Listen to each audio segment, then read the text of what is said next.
Alright, so since we did a week in review video on the F-150, I'd figured we'd do a week in review on the Cadillac.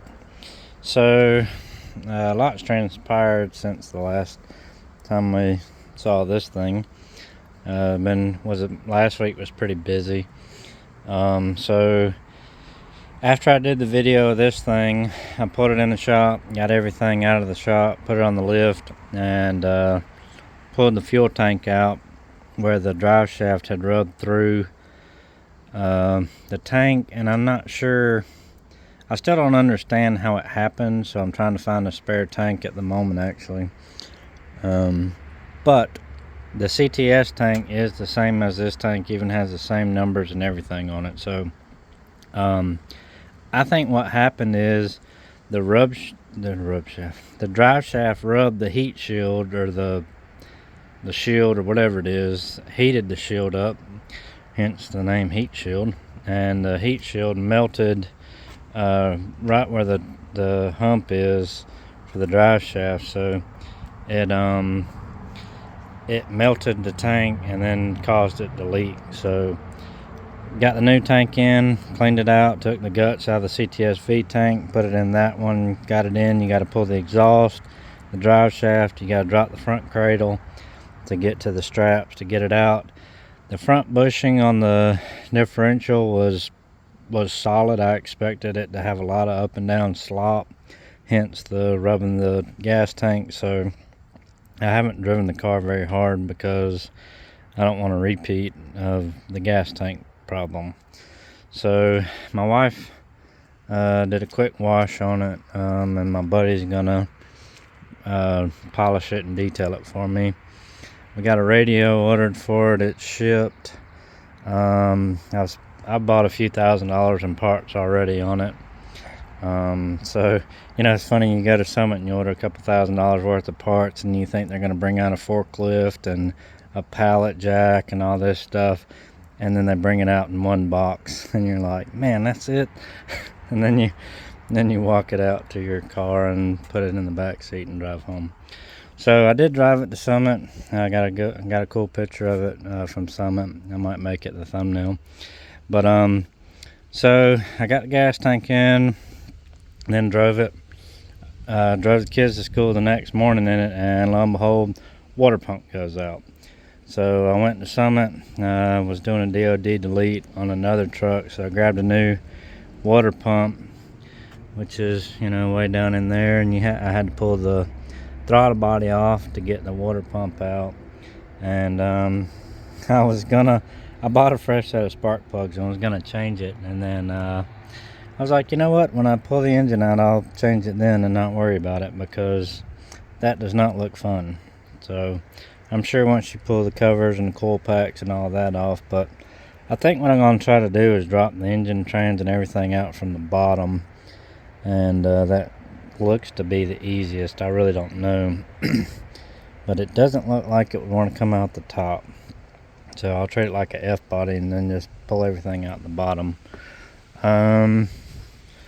Yes, I know there was a date code on the tires. My buddy works at a tire shop, so he looked at them and they are practically brand new tires. I was looking at the oil change sticker on it. It was February 1st of 23 is when the oil change was due on this, at almost 97,000 miles, and the car has 92,000 miles on it still. So I guess the oil is still pretty fresh, but when we swap the engine, I'm not even going to worry about an oil change, because the engine will be swapped here pretty soon. So no sense in wasting oil, and the oil that's in it looks immaculate. So it's a fun little car. I really love the car. It drives and cruises well. It does have the StabiliTrak thing, where apparently this car, it has a yaw sensor, and if it feels like there's a sudden change or something, it just applies the brakes. So I think it applies the front brake over here. Very annoying. So from what I've read, there's a yaw sensor that's under the seat or in the console or something in the center of the vehicle, and then the wheel speed sensors and stuff. So I don't know. I got it, but if you hold traction control for 5 seconds, it turns that system off. So there's that. So that's nice once that's turned off. Let's see. Oh, it has skip shift apparently. I got an eliminator coming for that because I'm not sure. At a certain speed, it blocks you out of going to second, and apparently you have to go from first to fourth. I mean, I don't know why. So I was, taking off from a traffic light, and I'm the lead car, and then I go to second, and it's like nothing, and I freak out, and then try to go to third. It won't let me go in third, and then I pull it into fourth, and then, like I say, then I started researching up on it and everything, and apparently, like, at a certain speed, it just somehow it blocks you out of those gears for some reason. I have no idea. Let's see, another thing I've been reading about is the cradle in the back of this thing. They talk about putting a V2 cradle in it. So apparently a base CTS in the V2 years is like a direct bolt-in under here, and then you have to source the differential and axles and everything from a V2, which is hen's teeth. I found one in Miami, so it's only about 12 hours away at a junkyard down there, and it's just this carrier, and it's like $1,500. So, but the other drawback to that is it's wider, so it's gonna mess with your spacing. So I don't know. I haven't decided what I'm gonna do on that. It's not like I'm gonna drive and beat the car. So I've seen a couple of braces and stuff they have that bolt to the carrier and then tie it into the subframe, because there's only one eyelet at the front.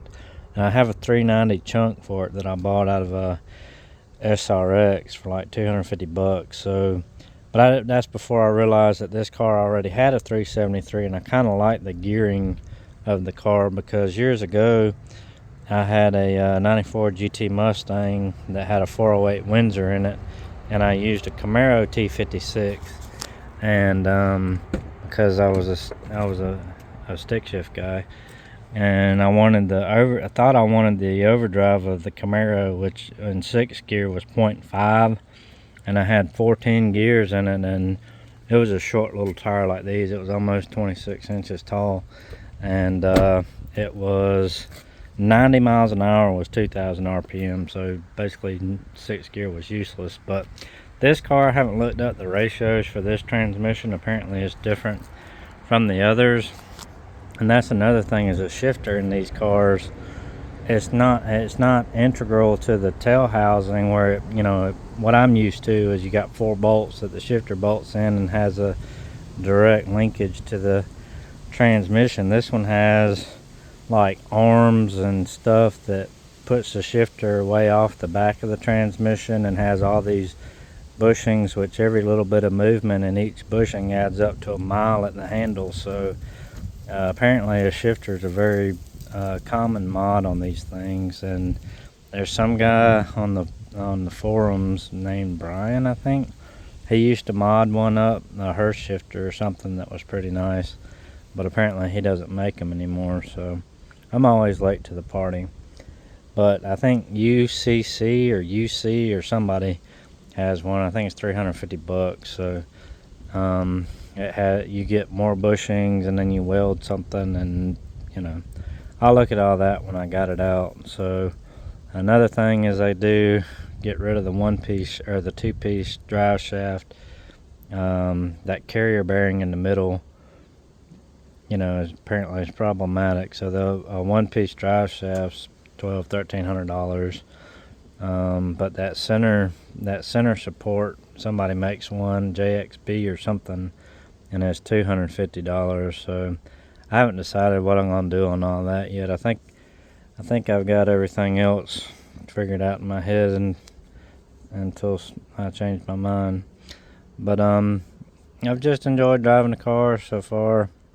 I think I don't know how many miles I've put on it, because I think it displays on the radio, and the screen in the radio is foobar. So but anyway, I put about a half tank of gas through it, Had to put a new battery in it, and the guy was like, oh yeah, it's a brand new battery, and it looked like a brand new battery. And then, but every time I cranked it, I had to have the jump box on it to crank it up. So I was like, yeah, screw this. So I went and bought a Never Start battery, and it does start, surprisingly. And so I took the battery that was in here, that was a brand new battery 3 years ago, and put it on charge overnight, and it's still dead as a doornail. So I guess that shows you how much the guy drove the car. So anyway, just want to give an update on it. My little week in review, a day late as always. And like I say, when all my parts and everything gets in, then I'll get in the shop, get on the lift, drop the whole drivetrain out of the bottom, and then get to work. And then I'll show y'all what I've got in mind, and we'll go from there. This thing's been doing great. I filled up last night. I got 18.2 miles per gallon. Prior to that, the best I've got is 19.88 miles per gallon.